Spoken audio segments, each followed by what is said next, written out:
On the morning of February 15, 1974, the day after Valentine's Day, a young woman walked out of her apartment in the uptown neighborhood of Minneapolis, held up a handmade sign that read Madison, and stuck out her thumb. She never made it to Chicago. 3 hours later, a local resident named Dennis Anderson was driving down a dead-end road near Elk Lake in Dunn County, Wisconsin, 90 miles east of Minneapolis, when he saw something that didn't look right. A gold compact car parked on the shoulder of a dead-end road that led nowhere. 2 figures near it. He slowed, told himself it was probably a fight between 2 men. He kept driving, but something pulled at him. He turned around. The car was gone, and a woman was lying in a ditch at the side of the road, partially covered in snow. Her name was Mary Kathleen Schlais. She was 25 years old, and she had been stabbed more than 15 times. Mary was not the kind of person who gets reduced to a file number. She was an honors graduate of the University of Minnesota, a master's student still enrolled when she died, a woman who poured herself into art the way some people pour themselves into faith. She had recently mounted a full exhibit: sculptures, paintings, drawings. She spoke German and Danish fluently. She had started learning Japanese. She traveled the United States and Europe with nothing but a sign and a lifted thumb, and she did it because she wanted to see everything. She left her apartment that morning between 10:30 and 10:45. Her roommate, Judith Daniel, watched her go. Less than 3 hours later, the call came in. The autopsy told the story of what happened inside that car: stab wounds to the back, the neck, the stomach, defensive cuts across both hands, deep, jagged wounds that only happen one way. She had grabbed at the blade. She had fought back. She had fought hard. And she had still died alone on a dead-end road in the Wisconsin winter, her coat and purse gone, and no one who could say who had done it. Investigators arrived and began working outward from the body. Dennis Anderson gave them what he could: a gold compact car, possibly a Chevy Vega, a white male around 6 feet tall, auburn hair, a thick dark mustache. Composite sketches went out. A state investigator named John Schultz began coordinating what would grow into nearly 100 formal interviews and several hundred informal contacts across multiple jurisdictions. They were thorough, they were determined, and then they found something on the road near Mary's body. It was small, unremarkable, the kind of thing you'd walk past on any winter street. An orange and black stocking cap. They looked inside. Human hairs, not Mary's. The killer had left it behind. In 1974, that hat felt like a gift. Investigators logged it, bagged it, preserved every fiber. Hair analysis could narrow things down, they believed. It could rule people out, point toward someone. It was something. What they didn't know, what they couldn't know yet, was that the hat was going to have to wait. A long time. 8 months after the murder, an anonymous handwritten note arrived at the crime lab. Did you ever think man who found murdered girl at Elk Lake also put her there? Investigators had already looked hard at Dennis Anderson. Photo lineups, formal interviews, 2 separate hypnosis sessions trying to pull more detail from what he'd seen on that road. He cooperated with all of it. Nothing pointed to him. He was not their suspect. The note led nowhere. Like everything else, years passed. The case file thickened and then stopped growing. By 1976, state investigator John Schultz put his conclusions in writing. The most remote leads were followed in this case. Without success, he wrote, "It appears this is a case where a lone girl was hitchhiking and was subsequently picked up and transported to her death. No motive, no weapon, no name. A photo had been found in Mary's apartment, a black and white image of an unidentified man.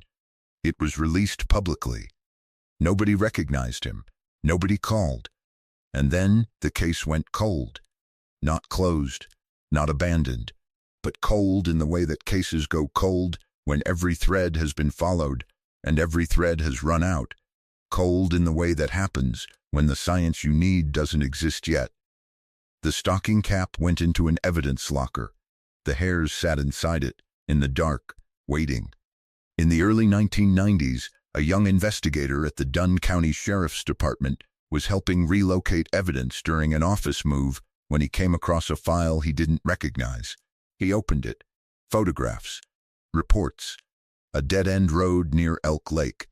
A woman named Mary Schlais. His name was Craig Kozer. He'd never heard of the case, and something about it wouldn't leave him alone. He took the file back to his desk, and he pinned a photograph of Mary to the wall where he'd see it every day. Not because anyone told him to, not because it was his assignment, because he looked at her face and decided she deserved better than a shelf. He told a reporter in 2003 that he tried to spend at least a little time on it every month, working leads that usually went nowhere, following threads that usually went cold. He kept at it for years. Somewhere along the line, he said, "People talk." He was right about that. He just didn't know how long he'd be waiting. Then something came that no one in 1974 could have imagined. It arrived slowly, in pieces over years, a science that started in research labs and crept toward law enforcement inch by inch. By the late 1990s, it had a name most people recognized: DNA testing. And by 1998, there was a national database built to use it. Law enforcement agencies across the country could upload genetic profiles from crime scenes, profiles that could be matched against convicted offenders. For the first time, the stocking cap could speak. Investigators pulled it out of storage. The hairs were still there, still intact, still carrying whatever they'd always carried. They extracted a partial male DNA profile. They had, for the first time, a genetic fingerprint of the man who had killed Mary Schlais. They ran it through the national database. The results came back. Nothing. No match. Not a single one. The profile was real. The DNA was real. But whoever it belonged to had never been convicted of anything that put his DNA into the system. He was out there, living some ordinary life, in some ordinary town, and the database couldn't see him. Having a fingerprint wasn't the same as having a name. The door had cracked open. The man on the other side wasn't there. In 2009, investigators made a decision that took courage to make. With the family's consent, they exhumed Mary Schlais's body. 35 years in the ground. The hope was that newer, more sensitive technology might find something the original autopsy had missed. Some cellular trace. Some material that earlier science couldn't read. They were careful. They were thorough. 2 years passed. And then, in 2011, a name surfaced that made people lean forward in their chairs. Randall Woodfield, a former Green Bay Packers draft pick. A man who had later become one of the most wanted killers in the Pacific Northwest, linked to murders along Interstate 5 from Washington to California. Already in prison. Already convicted. He had been traveling from Portland to Green Bay in February 1974. His physical description, tall, athletic, distinctive, matched the composite sketch. It fit. It fit almost perfectly. For a while, it felt like the answer that had been hiding for 37 years. But investigators don't work on feelings. They ran the DNA. They compared. They examined every detail that could place Woodfield at that dead-end road in Dunn County on the afternoon of February 15, 1974. There was nothing. No physical connection. No evidence. Nothing that held. Randall Woodfield was never charged in Mary Schlais's death. The case had just lost its most compelling lead in decades. What remained was the same thing that had always remained: an orange and black hat, a partial DNA profile, and a killer who had somehow spent 50 years untouched. But investigators didn't know yet what was waiting for them. A different science was coming, one that didn't need the killer to be in any database at all. Think about what it means to leave a trace, not a fingerprint, not a name, a biological trace, the kind that doesn't care about aliases or locked records or decades of silence, the kind that exists in every cell, connects every generation, and cannot be erased simply by living quietly and avoiding arrest. The kind of trace that lives in your children. For years, law enforcement DNA worked one way. You had a crime scene profile, and you searched it against a database of people who had already been caught. If the killer was never caught, the database was useless. They were invisible. But sometime in the 2010s, a different approach began to take hold. Genealogical databases, the ones millions of ordinary people had joined to find their ancestry, contained something investigators had never been able to access before: partial genetic connections. Family echoes. A second cousin who submitted their DNA in 2017 might be the breadcrumb that leads, branch by branch, to a killer from 1974. You don't need the killer in the database. You need one person who shares his blood. In 2023, the Dunn County Sheriff's Office reached out to the Investigative Genetic Genealogy Center at Ramapo College of New Jersey, a team of researchers and volunteers who had built their work around exactly this idea. They handed over the partial profile from the stocking cap hairs, and they started building. The genealogists worked in silence, in databases, constructing a family tree from a ghost. Partial matches appeared, people who shared fragments of the unknown profile, enough to suggest distant relatives. The researchers began tracing backward through generations, then forward again, branching outward, following every biological line that fit the geography, the timeline, the profile of a man who would have been in his 30s in February 1974. The work was slow. Then they hit a wall. The suspect, it appeared, had been adopted. It was the worst kind of complication. Adoption splits the record in two: the legal family, which appears in documents, and the biological family, which only appears in blood. The DNA was tracing one tree. The paper records led to another. Without knowing which was which, every lead multiplied into uncertainty. It could have ended there. It didn't. The team at Ramapo kept working, branch by branch, connection by connection. Somewhere in that biological tree, they still believed, was a man who had driven a gold car down a Wisconsin road 50 years ago and left something behind. And then, quietly, without drama, something changed. A name appeared in the databases, a woman, referred to in court documents only as T. Her DNA was a partial match to the profile from the hat. Not identical, partial. The kind of partial match that means one thing: a close biological relative, a parent, most likely, possibly a father. Investigators made contact. They explained what they had, what they needed. The woman agreed to cooperate. Her genetic profile was formally compared against the unknown suspect profile. The results came back.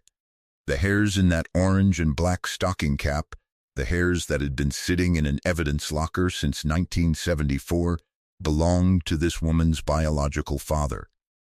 Investigators asked T's mother about the family. She confirmed it without hesitation. She had been married to a man from 1973 through 1977. He had been adopted as a child, which explained why the paper trail had been so hard to follow. In February 1974, he would have been 33 years old. His name was John Keith Miller. And then investigators learned one more thing. November 4th, 2024, the day they confirmed his name, was the day Mary Schlais would have turned 76. Nobody who learned that detail could let it go. John Keith Miller was 84 years old. He was living in an assisted living facility in Owatonna, Minnesota, a quiet building in a quiet town. A man who, by all appearances, had lived out his life like anyone else, grown old, slowed down, settled somewhere small. On November 7th, 2024, two investigators drove to Owatonna. They walked to his door. They knocked. He answered. And later, after everything, he would tell them that the moment he opened that door, he knew exactly why they were there. 50 years. And he knew. He denied it anyway. He sat down across from the investigators and said he had no knowledge of any murder. Didn't know anyone named Mary Schlais. The calm, practiced denial of a man who had been carrying a secret for half a century and had probably told himself over time that it was buried deep enough to stay buried. The investigators let him finish. Then they put the evidence on the table. The room went quiet. John Keith Miller looked at what was in front of him. And then he started talking. He said he had picked her up, a young woman hitchhiking. He had asked her for sexual contact. She said no. At some point she leaned forward, some ordinary unconscious movement, and he reached above the passenger seat visor where he kept a knife, and he stabbed her in the back. He said she died right away. He said he pulled off the highway and tried to push her body into a snowbank, that another car appeared on the road, that he panicked and drove away, that he must have lost his stocking cap in the struggle. The investigators showed him a photograph, an orange and black stocking cap, the one that had waited in an evidence locker through the invention of DNA technology, through a national database, through the rise of genealogical science, through a partnership between a Wisconsin sheriff's office and a college in New Jersey that hadn't existed when Mary was killed. He looked at it for a moment. He confirmed it was his.